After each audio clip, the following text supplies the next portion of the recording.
نحمده ونصلي ونسلم على رسوله النبي الكريم وعلى آله وأصحابه أجمعين. اللهم صل على سيدنا ومولانا محمد وعلى آل سيدنا ومولانا محمد وبارك وسلم صلاة وسلاما كثيرا كثيرا. توفیق الہی اپنے مرشد پاک کی برکت سے جمعے کے بعد کی اس نشست میں ہفتے وار حکیم الامت مجدد الملت حضرت تھانوی رحمۃ اللہ علیہ کے ملفوظات کا سلسلہ چل رہا ہے. فرمایا کہ حضرت حاجی صاحب رحمۃ اللہ علیہ کی یہ حالت تھی. اب جہاں بھی حضرت حاجی صاحب رحمۃ اللہ علیہ کا نام آتا ہے تو اس سے جو مراد ہے حاجی امداد اللہ صاحب مہاجر مکی رحمۃ اللہ علیہ. تو حضرت کی یہ حالت تھی کہ اپنے ہر خادم کو اپنے سے افضل سمجھتے تھے. اپنے ہر خادم کو اپنے سے افضل سمجھتے تھے اور فرمایا کرتے تھے کہ آنے والوں کے قدموں کی زیارت کو اپنے لیے ذریعہ نجات سمجھتا ہوں. حضرت پر شان عبدیت کا غلبہ رہتا تھا. شان عبدیت، اور یہی مطلوب ہے کیونکہ انسان تو عبد ہے نا، تو بس عبدیت ہی غالب ہونی چاہیے. تو شان عبدیت کا غلبہ رہتا تھا.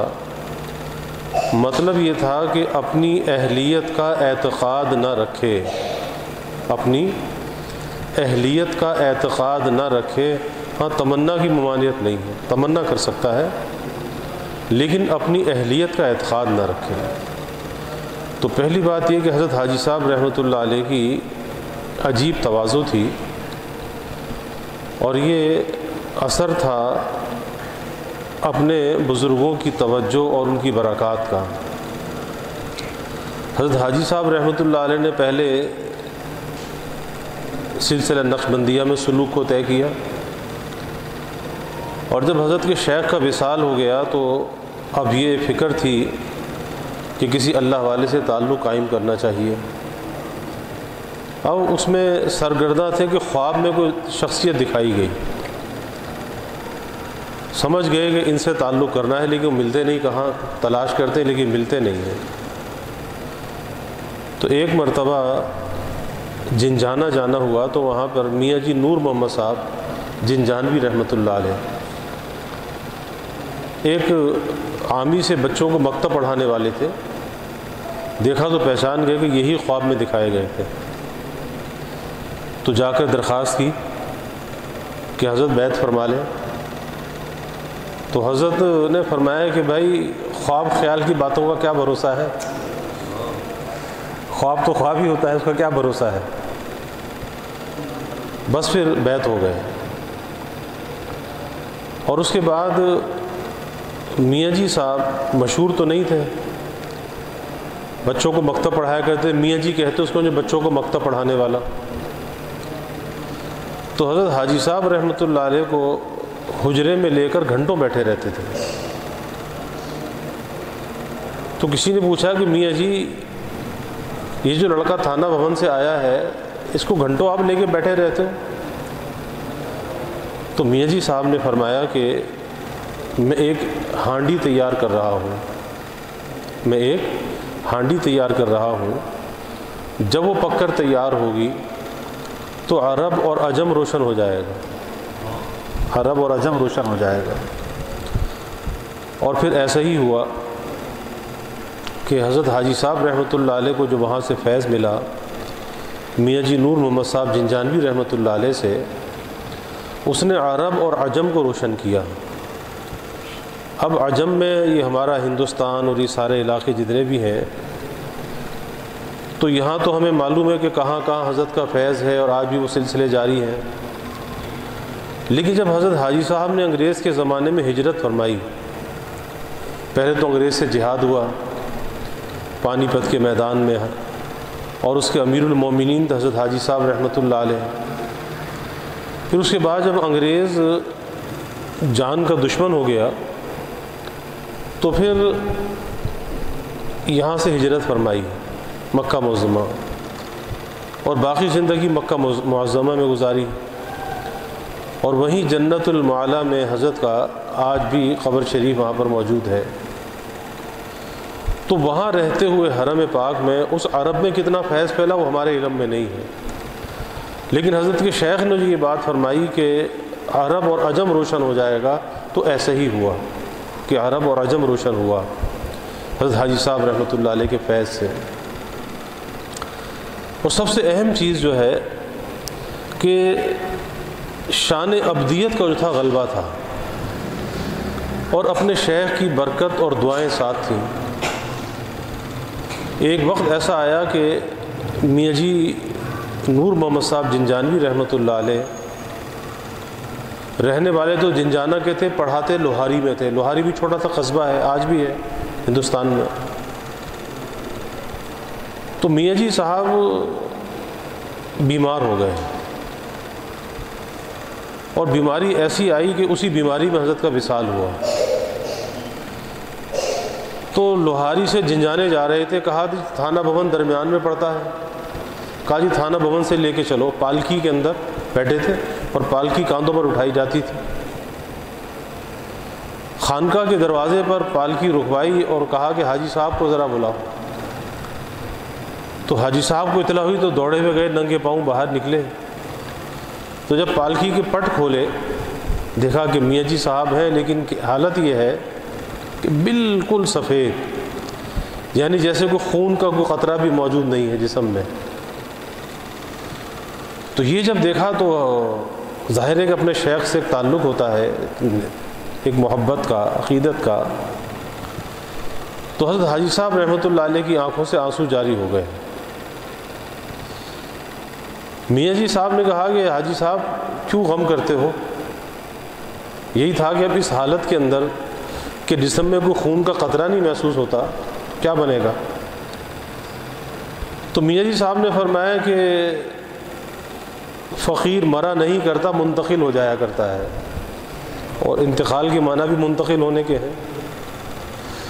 کہا کہ فقیر مرا نہیں کرتا، منتقل ہو جاتا ہے۔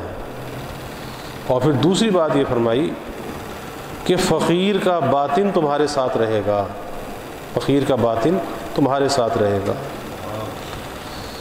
تو وہی بات فرما دیں کہ یہ کیفیت حضرت حاجی صاحب رحمۃ اللہ علیہ کی کہ اپنے ہر خادم کو اپنے سے افضل سمجھتے تھے، اور کسی کو جب بیعت فرماتے تھے تو بیعت اکثر یہ ہوتا ہے نا کہ جی ذہن میں یہ بات ہوتی ہے کہ جی پیر ہمیں بخشوا کے لے جائے گا وغیرہ وغیرہ، گو کہ ہمارے سلسلے میں یہ بات نہیں ہے۔ لیکن حضرت حاجی صاحب رحمۃ اللہ علیہ جی بات فرماتے تھے کہ بھائی میں تو اس نیت سے ہاتھ میں ہاتھ لے لیتا ہوں، یعنی بیعت کر لیتا ہوں کہ اگر اس کا کام بن گیا تو یہ مجھے نہیں چھوڑے گا، اور اگر ہمارا کام بن گیا تو ہم بھی چھوڑنے والے نہیں ہیں۔ تو اس نیت سے میں ہاتھ میں ہاتھ لے لیتا ہوں کہ اگر اس کا کام بن گیا تو یہ مجھے تو نہیں چھوڑے گا، پیر کو کیسے چھوڑے گا؟ یہ نہیں کہ ہم ہی بخشوا کے وہ جنت میں لے جائیں گے۔ یہ ذاتی تواضع تھی، اور اللہ والوں کے یہاں جو سب سے بڑا سبق ملتا ہے وہ تواضع کا ملتا ہے، عاجزی کا ملتا ہے، کیونکہ یہ جو راستہ ہے نا اللہ تک پہنچنے کا راستہ، یہ راستہ اپنے کو مٹانے کا راستہ ہے، اور مٹانے سے مراد کیا ہے؟ اپنی انا کو مٹانا ہے، اپنی خودرائی کو اندر سے نکالنا ہے، اللہ کی خلق میں اپنے کو چھوٹا اور کمتر سمجھنا ہے، دوسروں کو اپنے سے افضل سمجھنا ہے۔ میں کچھ بھی نہیں ہوں، سب مجھ سے اچھے ہیں، سب مجھ سے بہتر ہیں۔ اسی لیے میرے حضرت والد صاحب رحمۃ اللہ علیہ فرمایا کرتے تھے کہ بھائی اس راستے میں لگنے کے بعد، اللہ کے راستے میں لگنے کے بعد، اس سلوک کو کو طے کرنے میں جب آدمی لگتا ہے طریق اللہ، تو اس راستے میں پانا کیا ہے؟ پانا یہ نہیں ہے کہ بہت زیادہ ورد و وظائف کرنے لگا، تہجد پڑھنے لگا، الا اللہ کی ضربیں لگانے لگا، یہ پانا نہیں ہے۔ یہ تو ایک ذریعہ ہے منزل تک پہنچنے کا، اس کی آسانی کا۔ تو فرماتے تھے کہ اس راستے میں پانا کیا ہے؟ اپنے کو مٹانا ہے۔ اس راستے میں پانا کیا ہے؟ اپنے کو مٹانا ہے۔ اور مٹانا کیا ہے؟ پانا ہے۔ یعنی جس نے جتنا اپنے کو مٹایا اس نے اتنا ہی پایا۔ من تواضع للہ رفعہ اللہ، کہ جو اللہ کے لیے اپنے کو مٹاتا ہے، عاجزی کو، تواضع کو، انکساری کو اختیار کرتا ہے، لیکن شرط کیا ہے؟ للہ کی شرط ہے، اللہ کے لیے، اللہ کے لیے، اللہ کے لیے۔ پھر اللہ اسے رفعت اور بلندی عطا کرتا ہے کہ یہ تو اپنے آپ کو چھپاتا ہے، اللہ اس کو جو ہے چمکا دیتا ہے۔ یہ اپنے کو چھوٹا بناتا ہے، اللہ اس کو بڑا بنا دیتا ہے۔ پھر وہ شہرت جو من جانب اللہ ملتی ہے، یا وہ محبوبیت جو من جانب اللہ ملتی ہے، پھر اللہ اس میں اپنے بندے کی حفاظت بھی کرتا ہے۔ ایک تو وہ شہرت ہے جس کا انسان خود طالب ہوتا ہے، اور ایک وہ شہرت ہے کہ جو انسان کے لیے واہبی ہوتی ہے، اس کے اندر اس کے کسب کو دخل نہیں ہوتا، مکسوب نہیں ہوتی، بلکہ واہبی ہوتی ہے، من جانب اللہ ملتی ہے۔ پھر اللہ اس کی حفاظت کرتا ہے، لیکن شرط یہی ہے کہ اللہ کی رضا کے لیے اپنے کو مٹائے، عاجزی کو اختیار کرے، انکساری کو اختیار کرے، اور اس کے بغیر کچھ انسان کو حاصل بھی نہیں ہوتا۔ اسی لیے حکیم الامت مجدد تھانوی رحمۃ اللہ علیہ فرماتے تھے کہ جب کوئی میری خانقاہ میں آ کر قیام کرتا ہے، مقیمین خانقاہ، اور خانقاہ کیا ہے؟ خانقاہ ایک روحانیت کا ہاسپٹل ہے۔ جیسے جسمانی امراض کے لیے جسمانی ہاسپٹل میں انسان جاتا ہے، یہ روحانیت کا ہاسپٹل ہے کہ یہاں پر انسان کے باطن کے اندر جو روگ ہیں، بیماریاں ہیں، خرابیاں ہیں، اس کی اصلاح ہوتی ہے، اس کی درستی ہوتی ہے۔ تو حضرت فرماتے تھے کہ جب کوئی خانقاہ میں رہتا ہے تو میری نظر اس پر نہیں ہوتی کہ یہ کتنی تہجد پڑھ رہا ہے، کتنے نفل پڑھ رہا ہے، کتنی تلاوت اور ذکر کر رہا ہے، اس پہ میری نظر نہیں ہوتی۔ میری نظر تو اس پر ہوتی ہے کہ اس کی ذات سے کسی کو تکلیف تو نہیں پہنچ رہی، کیوں کہ ایک وہ عمل ہے جس کا تعلق انسان کی ذات کے ساتھ ہے۔ نماز ہے نا، انسان کی ذات کو اس کا فائدہ ہے، تلاوت ہے، اس کی ذات سے کو اس کا فائدہ ہے، اسی طرح دیگر چیزیں ہیں، اعمال ہیں۔ لیکن ایک وہ عمل ہے کہ جس کا تعلق اللہ کی مخلوق کے ساتھ ہے۔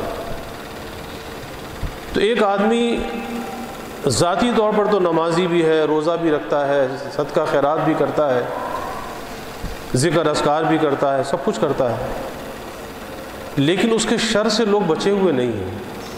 اس کی زبان کی ایذا، اس کے ہاتھوں کی ایذا سے لوگ بچے ہوئے نہیں ہیں۔ تو ذاتی عمل تو چاہے بہت اچھا ہے، لیکن اس عمل کا فائدہ نظر نہیں آ رہا، فائدہ نظر نہیں آ رہا۔ اصل چیز اس عمل کا فائدہ یہ ہے کہ اس کی ذات سے کسی کو تکلیف نہ پہنچے۔ جیسے حدیث میں آتا ہے، آپ صلی اللہ علیہ وسلم کے سامنے دو عورتوں کا ذکر کیا گیا۔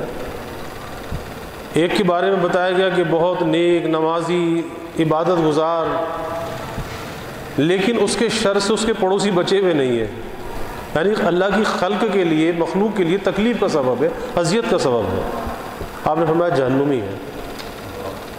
دوسری عورت کا ذکر ہوا کہ بہت زیادہ کوئی نماز روزے کی یا عبادات کی پابند تو نہیں ہے، لیکن اس کی ذات سے دوسروں کو تکلیف نہیں پہنچتی۔ آپ نے فرمایا یہ جنتی ہے، جنتی ہے۔ تو اس لیے یہ اصل مجاہدہ ہوتا ہے کہ اپنی ذات سے کسی کو تکلیف نہ پہنچائے، اور اس سے بڑھ کر یہ ہے کہ دوسروں کو راحت پہنچائے، یعنی راحت رسانی کے اندر لگ جائے، راحت رسانی کے اندر۔ اور یہ کام کون کرے گا؟ یہ کام کون کرے گا؟ یہ کام وہی کرے گا جو اپنے کو چھوٹا سمجھے گا، چھوٹا سمجھے گا، جس کے اندر عاجزی ہوگی، تواضع ہوگی۔ ورنہ یہ بھی کیفیت ہوتی ہے کہ دوسرے کی تو خدمت کیا کرتا، اپنے باپ کے پاؤں دباتے ہوئے شرم آتی ہے۔ ایک نوجوان کہتا ہے کہ جی مجھے اپنے ابا کے پاؤں دباتے ہوئے شرم آتی ہے۔ میں نے کہا میاں یہ شرم نہیں ہے، یہ استکبار ہے، تکبر ہے۔ وہ تکبر رکاوٹ بن رہا ہے، نام شرم کا ہے کہ شرم آتی ہے۔ بھلا باپ کی خدمت کرنے میں کیا شرم ہے؟ تو یہ تکبر ہے، اندر کی رکاوٹ ہے۔ تو خدمت کون کرے گا؟ یہ جذبہ کس کے اندر ہوگا؟ جو اپنے کو چھوٹا سمجھے گا، جس کے اندر عاجزی ہوگی، انکساری ہوگی۔ اور بھائی پاتا بھی وہی ہے، پاتا بھی وہی ہے جو اپنے کو مٹا لیتا ہے، جو عاجزی کو اختیار کر لیتا ہے۔ ہم یہ سمجھتے ہیں کہ زیادہ ذکر اذکار کرنے سے، زیادہ نوافل پڑھنے سے، اس سے انسان پاتا ہے، ثواب ملتا ہے، ثواب ملتا ہے۔ لیکن وہ جو ایک نسبت اور معرفت کی جو ترقی ہے نا، اس کا سفر جبھی شروع ہوتا ہے کہ جب اللہ کی خلق میں اپنے کو کمتر سمجھے، دوسروں کو اپنے سے افضل سمجھے، اور باوجود اس کے کہ دوسروں سے ناگواری پہنچے لیکن اپنی طرف سے راحت پہنچائے۔ ناگواری کا جواب ناگواری نہیں ہے، گالی کا جواب گالی نہیں ہے، بلکہ اس کا جواب اچھے اخلاق کے ساتھ ہے، اچھے کردار کے ساتھ ہے، اچھی گفتار کے ساتھ ہے۔ کہ اگر کسی نے گالی کا جواب گالی سے دے دیا تو پھر اس میں اور اس میں کیا فرق ہوا؟ کوئی فرق نہیں ہوا۔ درگزر کرنا، درگزر، ایسا ایسے سنا ہی نہیں تھا۔ اور پھر اس کے ساتھ ساتھ اس سے نفرت اور حقارت نہیں۔ آج ہم کیا کہتے ہیں؟ نفرت کر رہے، اچھا اس نے ایسا کہا تھا، بس دل میں ایک نفرت آ گئی، ایک بغض پیدا ہو گیا۔ تو بھائی اس نے تو جو کچھ کیا تھا، تم نے اس سے زیادہ نقصان کر لیا۔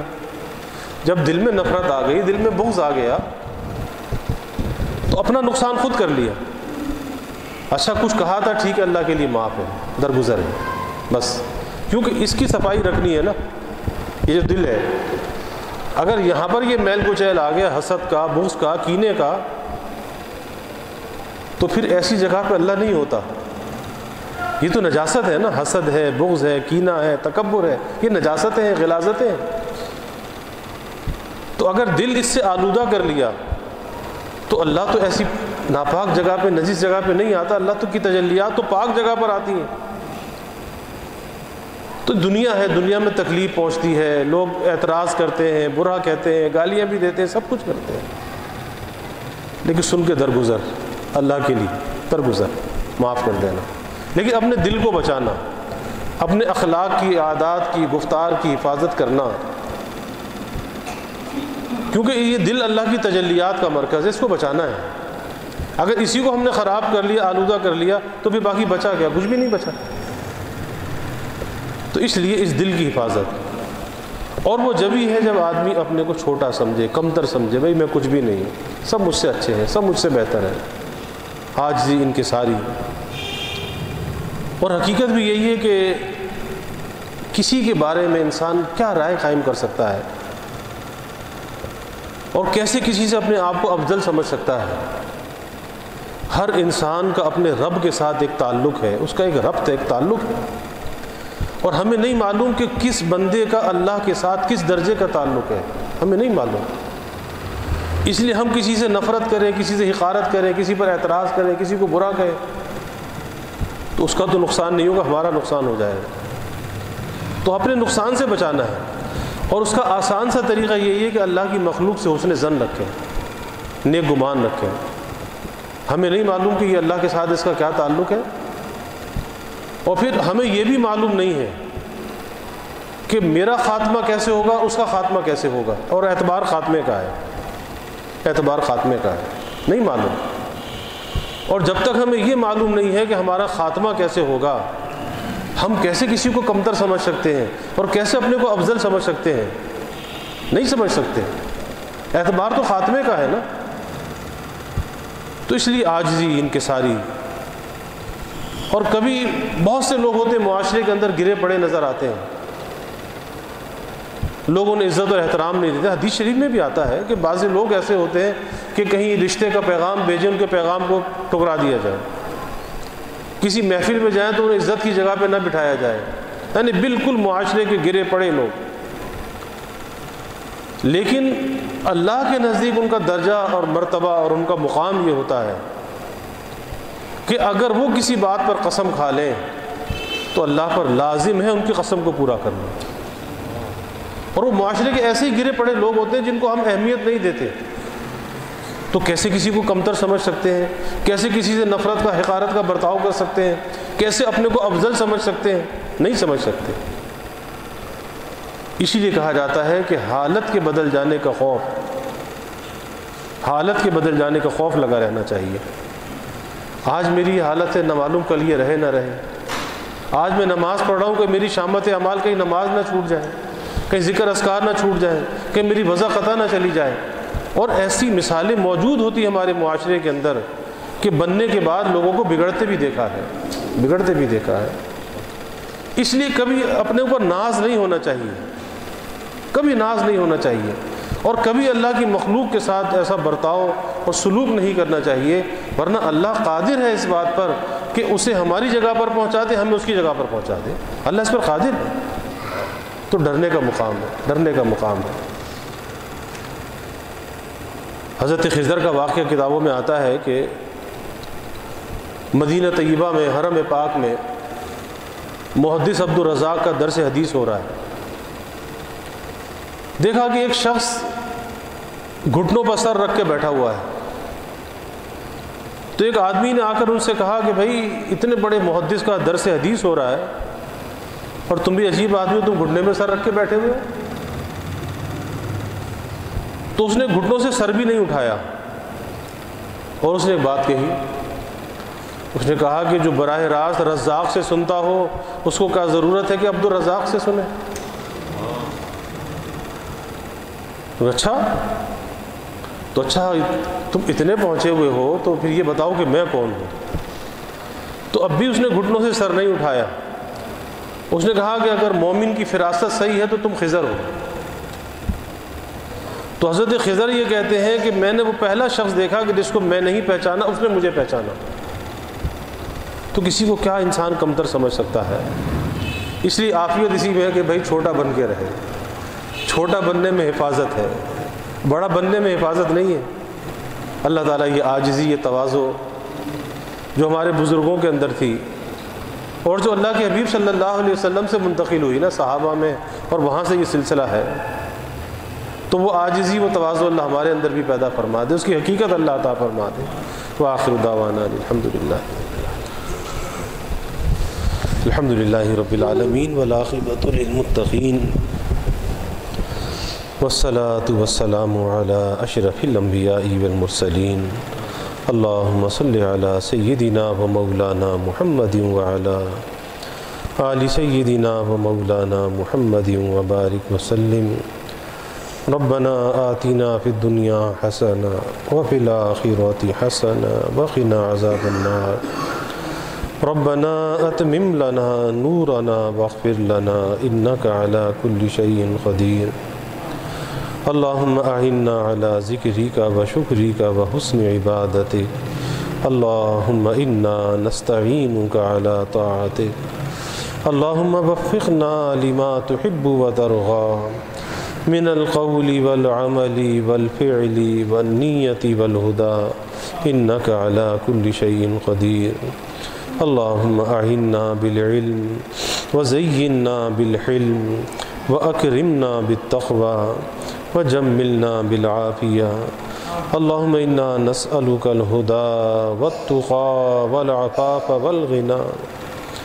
اللہم انا نسألک الصحة والعفة والأمانة وحسن الخلق والرضا بالقدر۔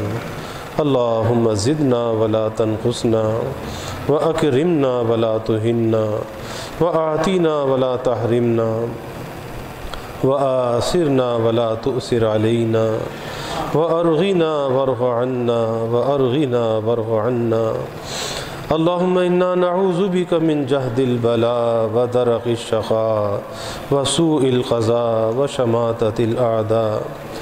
اللہم انا نعوذ بک من زوال نعمتک وتحول عافیتک وفجاءة نقمتك وجميع سخطك اللهم اغفر ذنوبنا واستر عيوبنا واشرح صدورنا واحفظ قلوبنا ونور قلوبنا ويسر أمورنا وحصل مرادنا وتمم تقصيرنا اللهم نجنا مما نخاف يا حفي الألطاف اللهم أرنا الحق حقا وارزقنا اتباعه وأرنا الباطل باطلا وارزقنا اجتنابه اللهم إنا نسألك العفو والعافية والمعافاة الدائمة في الدين والدنيا والآخرة والفوز بالجنة والنجاة من النار اللهم إنا نسألك من خير ما سألك منه